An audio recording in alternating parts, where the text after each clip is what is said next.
नमस्कार साथियों, मैं डॉक्टर राजीव सिंह अपने चैनल अनुभूति में आप सबका एक बार फिर से स्वागत करता हूं। और देखिए, मैं स्क्रीन में आपको एक वीडियो दिखा रहा हूं। ये एक बफेलो काफ है जो इस समय एक बहुत सीरियस किस्म के रेस्पिरेटरी इन्फेक्शन से गुजर रहा है, जिसमें उसकी जान बचनी मुश्किल लग रही है।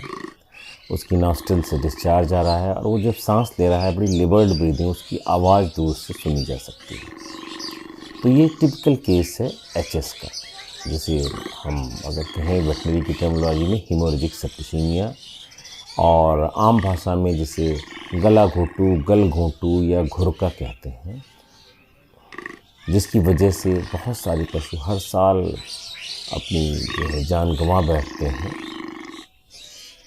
तो आइए जानते हैं क्या है ये एचएस, क्यों होता है, कैसे होता है और इसके लिए हम क्या कर सकते हैं जिससे हमारे पशु सुरक्षित रहें।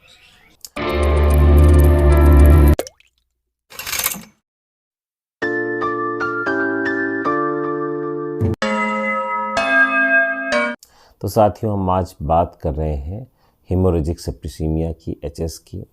एक ऐसा रोग है, ये एक बैक्टीरियल डिजीज़ है जो पास्चुरेला मल्टोसिटा नाम का एक ग्राम नेगेटिव बैक्टीरिया है, वो इस बीमारी को करता है। पर ये एक बड़ी ही एक्यूट नेचर की बीमारी होती है। कई बार पर एक्यूट भी हो जाती है कि कुछ घंटों में ही आपके पशु की मृत्यु हो जाती है। अच्छे भले पशु जो है आदमी ने शाम को देखे और कई बार उसे सुबह वो मृत मिलते हैं, मरे हुए मिलते हैं, वो समझ नहीं पाता क्या हुआ। तो एचएस इस तरह का भी पर एक्यूट नेचर का इन्फेक्शन होता है। तो सबसे पहली बात हम ये जाने कि एचएस किसको होता है। एचएस जो है, ये जो गला घोटू है, एचएस की जो बीमारी है, ये मुख्यतः महिषवंशी पशुओं की बीमारी है। जो ये भैंस का परिवार है, भैंस फैमिली में ये होने वाली बीमारी है। और उसमें भी जो 6 माह से लेकर 2.5 साल तक के छोटे बच्चे हैं, काफ हैं, हीफर हो जो तैयार हो रही है, उनके लिए बहुत बड़ा खतरा है। 1-1.5 साल के ये बच्चे हैं, इनमें खासतर बहुत बड़ा रिस्क होता है कि इन्हें एचएस ना हो जाए। तो ये गायों में नाक के बराबर है इस बीमारी की अकरेंस। और भैंस भी जो है, जो काविंग हो जाती है, बच्चे देने लगती है, उसके बाद उसमें इस बीमारी होने के चांसेस बहुत कम हो जाते हैं। लेकिन जो 6 माह से 2.5 साल के बीच के काव्स हैं बफेलो के, उनमें इस बीमारी का अकरेंस बहुत ज़्यादा है। दूसरी ये बीमारी होती कब है साथियों? एचएस का जो माइक्रो ऑर्गेनिज्म है पास्चुरेला मल्टोसिटा, ये ग्राम नेगेटिव बैक्टीरिया है जो बहुत सारे जो हमारे आसपास के पशु हैं उनके रेस्पिरेटरी ट्रैक्ट में ये एज ए कमेंसल वैसे भी रहता है। और अगर कोई पशु जो है वो स्ट्रेस में आता है, स्ट्रेस कैसा होता है? सबसे पहला स्ट्रेस क्या है, इसको हमारे किसान भाई भी जानते हैं कि जब मौसम चेंज होता है, जब अचानक बारिश शुरू होती है, खासकर जब हाई ह्यूमिडिटी और हाई टेम्परेचर हो, यानी गर्मियों के बाद जब बारिश शुरू होती है, तो उस समय गला घोटू का खतरा बहुत ज़्यादा होता है। तो ये तो सभी जानते हैं किसान, इसलिए कहते हैं कि भाई बारिश होने से पहले अगर गला घोटू का टीका लग जाए तो वो बहुत अच्छा है।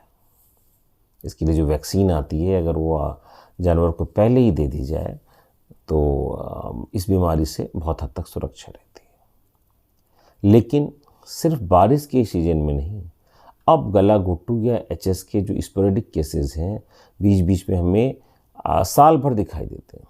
क्यों? जैसे मान लीजिए अभी आजकल का सीज़न है कि मार्च के लास्ट वीक में या अप्रैल में बीच बीच में बारिश हो जा रही है। तो ये जब ये बारिश हो रही है तो समझिए कि कहीं ना कहीं एचएस भी फ्लेयर अप हो रहा है। जो एचएस बैक्टीरिया है, जो इन्वायरमेंट में है, वो ऐसे मौसम में जब एनिमल ये ह्यूमिडिटी बढ़ती है, तो इस समय जो एचएस का बैक्टीरिया है वो एक्टिव फॉर्म में आ जाता है। अब वो ठंड में कई बार जनवरी का महीना होता है और उस समय भी बारिश होने लगती है, तो उसके समय भी एचएस के कुछ केस आने लगते हैं। तो अभी सिर्फ गर्मियों की बीमारी नहीं रह गई, ये किसी भी सीजन में एचएस के केस दिखाई देने लगते हैं। तो एक तो ये जो बफेलो फैमिली है, महिषवंशी पशु हैं, उसमें होने वाली बीमारी है ज़्यादातर। और दूसरी, इसका सीजन चेंज से बहुत सीधा कनेक्शन है। तो जैसे ही अगर मान लीजिए इस समय का सीज़न है, बारिश होने लगी अचानक, और कोई भी आदमी अपना बफेलो काफ लेके आता है या कोई हीफर लेके 2 साल की 2.5 साल का कोई पड़िया लेके आता है, कटिया लेके आता है और उसको अगर बुखार रहता है तो आपको अलर्ट हो जाना चाहिए। अगर किसी पशु को मौसम चेंज होने वाले सीजन में 105 या इससे ज़्यादा का बुखार मिलता है तो वो तुरंत सस्पेक्ट करे कि ये एचएस का केस हो सकता है। 105 या इससे ऊपर का अगर टेम्परेचर हो रहा है तो वहाँ एचएस होने की संभावना बहुत रहती है। तो आपको उस समय एक अच्छे एंटीबायोटिक का चुनाव करना होगा जो समय से दे दिया जाए, जिससे जो बैक्टीरियल लोड है बॉडी में वो कम हो जाए या ख़त्म हो जाए और हेमोरेजिक सेप्टिसीमिया की कंडीशन ना बनने पाए। तो तीसरी बड़ी इंपॉर्टेंट बात थी हाई फीवर। अगर 105 या इससे ज़्यादा होता है तो हमें, और ख़ासकर हम जब हिस्ट्री देखते हैं कि अरे अभी कल परसों बारिश हुई है, तब हमें ये समझ जाना चाहिए कि हाई टेम्परेचर कहीं एचएस तो नहीं है। सब केसेस पे नहीं होगा लेकिन कुछ में हो सकता है। और हमें ये देखना होगा कि पशु की एज क्या है। 6 माह से 2-2.5 साल के पशुओं के बीच में ये एक बहुत बड़ा खतरा है। तो एचएस जब होता है तो क्या होता है? एचएस का जो जनरल फॉर्म आता है रेस्पिरेटरी ट्रैक्ट इन्फेक्शन है, तेज़ बुखार आता है और बहुत कैरेक्टरिस्टिक फीचर दिखाई देता है कि बुखार के साथ जानवर में डिप्रेशन सा आ जाता है। वो मूव भी नहीं करना चाहता, हिलना भी नहीं चाहता, बिल्कुल सुस्त, ऐसा लगता है कि इसको जाने किस तरह का डिप्रेशन हो गया। तो हाई टेम्परेचर मिलेगा 105 या इससे ज़्यादा, और इसके साथ साथ एनिमल जो है बिल्कुल डिप्रेस्ड स्टेज में दिखाई देगा, वेरी रिलेक्टेंट टू मूव, चलना नहीं चाहेगा। और अगर हिस्ट्री भी बता रही है, हम अगर देख रहे हैं कि सीजन भी चेंज हो रहा है, तो वहाँ पर एचएस का खतरा बढ़ जाता है। इसी के साथ साथ अगर आपका पशु बहुत वीक है, कमज़ोर है, हीमोप्रोटोजोन इन्फेक्शन है, उसको ट्रिप्स या इस तरह का कोई इन्फेक्शन पहले रहा है और अभी भी वो कमज़ोर है, वीकनेस है, उसको हो सकता है अभी भी इन्फेक्शन हो, तो वहाँ पर इस बीमारी के होने के चांसेस ज़्यादा है, क्योंकि ये अपॉर्चुनिस्टिक पैथोजन है एचएस का, मौका पाकर अटैक करने वाला। जानवर किसी भी वजह से स्ट्रेस में है, एनवायरनमेंट, वातावरण की वजह से, उसकी खुद की बीमारी की वजह से उसको स्ट्रेस है, तो वो वायरस, वो बैक्टीरिया एक्टिवेट हो सकता है। उसके जो थ्रोट में रह रहा है, उसके जो फेरिंग्स में रह रहा है, उसके जो रेस्पिरेटरी ट्रैक्ट में जो बैक्टीरिया रह रहा है वो एक्टिवेट हो सकता है और उस जानवर के लिए खतरा बन सकता है। तो क्या करेंगे?